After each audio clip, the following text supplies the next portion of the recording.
बिस्मिल्लाहिर्रहमानिर्रहीम। अस्सलाम वालेकुम students, class 9, topic circles.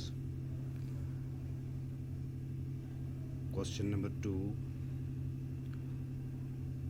if two equal chords of a circle intersect within the circle, prove that the segments of one chord are equal to the corresponding segments of the other chord।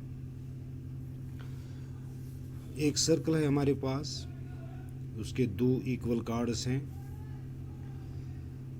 मान लेते हैं एक circle है, this is a circle, A B and C D are two equal chords intersecting within the circle, जो circle के interior में intersect करते हैं।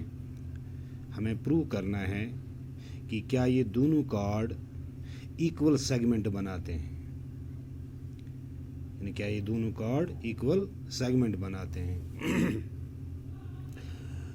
As the given is A B and C D are two equal chords intersect each other at E, यानी A B और C D दो equal chords हैं, यानी इनकी लंबाई बराबर है, एक दूसरे को पॉइंट ई पर मीट करते हैं या इंटरसेक्ट करते हैं। अब यहाँ पर हम ओ एम एक परपेंडिकुलर हमारे पास है, यानी ए बी पर, इसी तरह ओ एन सी डी पर परपेंडिकुलर है। प्रूव करना है क्या ए ई डी ई के बराबर है, यानी ए से लेके ई तक क्या ये बराबर है, और डी से लेकर ई तक, यानी A E is equal to D, यानी ये सेगमेंट, ये वाला A E is equal to D E and C E is equal to B E. अब ये दो सेगमेंट क्या ये बराबर हैं? प्रूफ। अब चूंकि जब हम ओ ई को मिलाएंगे सेंटर से यहाँ तक, जब हम इस लाइन सेगमेंट को ज्वाइन करेंगे यानी ओ से ई तक, यहाँ पर एक ट्रायंगल बन गई। This is a right angle triangle and this is also a right angle triangle, ये भी एक राइट एंगल ट्रायंगल है। अब हम इसको कॉन्ग्रुएंट करने की कोशिश करेंगे। यहाँ पर ओ ई जो है इज इक्वल टू ओ ई, ये कॉमन है, यानी एक ट्रायंगल में भी और दूसरे ट्रायंगल में भी ये कॉमन साइड है। अब यहाँ पर O M is equal to O N, यानी O M is equal to O N, क्यों? क्योंकि equal chords are equidistant from the centre, यानी ये इक्वल कार्ड्स, यानी ए बी और सी डी जब इक्वल कार्ड्स हैं तो इनकी दूरी जो सेंटर तक होगी वो बराबर होगी।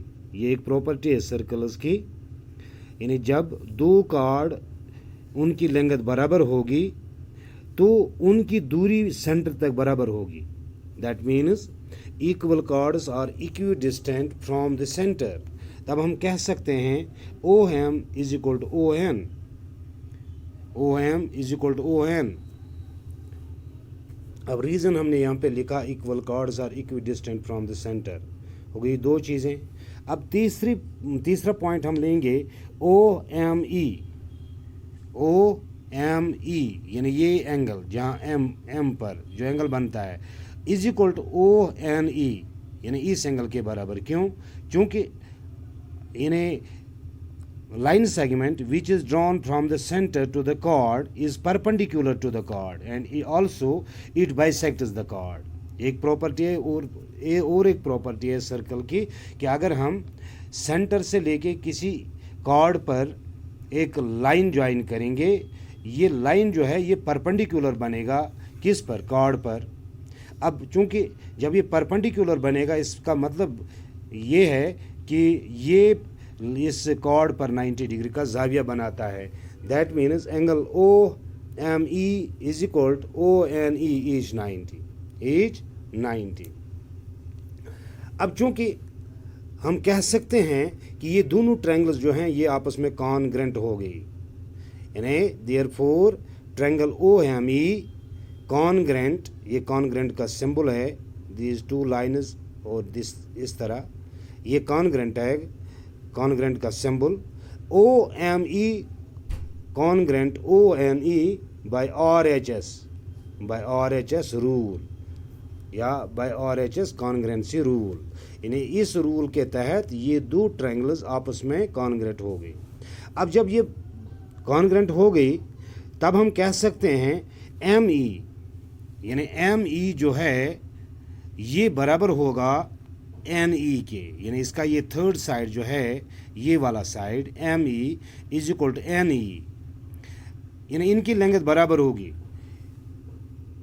CPCT, यानी corresponding parts of congruent triangles, corresponding parts of congruent triangles. अब चूंकि AM जो है ये AB का हाफ है, AM जो है ये AB का हाफ है, क्यों?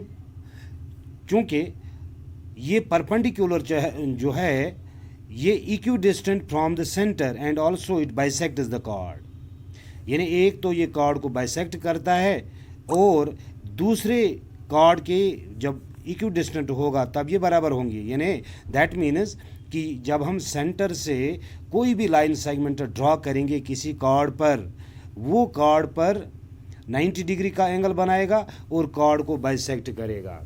तो कह सकते हैं AM is equal to half of AB, यानी AM किसके बराबर होगा? Half of AB। इसी तरह DN जो है यहाँ पर, DN जो है ये भी हाफ ऑफ CD का होगा, यानी ए DN is equal to half of CD, half of CD। क्योंकि रिजल्ट हमने लिखा यहाँ पे reason, perpendicular from the centre bisects the chord, perpendicular from the centre bisects the chord. अब चूंकि हमारे पास गिवन है AB is equal to CD, AB किसके बराबर है? CD के, क्योंकि ये कार्ड है ऑलरेडी गिवन है। अब यहाँ पर हमने लिया कि इसका हाफ इसके हाफ के बराबर है, यानी AM is equal to DN। अब ये दूसरा पॉइंट है। अब यहाँ से हम अखज़ करते हैं कि AM किसके बराबर होगा? DN के बराबर। तो फर्स्ट रिजल्ट और सेकंड रिजल्ट को आपस में हम ऐड करेंगे, यानी adding first and second we get. First जो था वो क्या था? ME किसके बराबर था? NE के बराबर। AM किसके बराबर निकला? DN के बराबर। अब राइट साइड को राइट साइड में ऐड करेंगे और लेफ्ट साइड को लेफ्ट साइड में ऐड करेंगे, हमें मिलेगा ME plus AM is equal to NE plus DN। अब जब हम ME प्लस AM ऐड करेंगे तो क्या आएगा? ME प्लस AM, तो ये बनेगा AE। क्या बनेगा? AE इज इक्वल, इसी तरह DN प्लस NE ये किसके बराबर होगा? ये होगा DE के बराबर। किसके बराबर होगा? तो यहाँ हम कह सकते हैं कि ये जो सेगमेंट है ये सेगमेंट बराबर है। इसी तरह हम प्रूव कर सकते हैं कि ये दूसरा सेगमेंट जो है BE is equal to CE, यानी BE is equal to CE। Hence proved, hence proved. Thank you.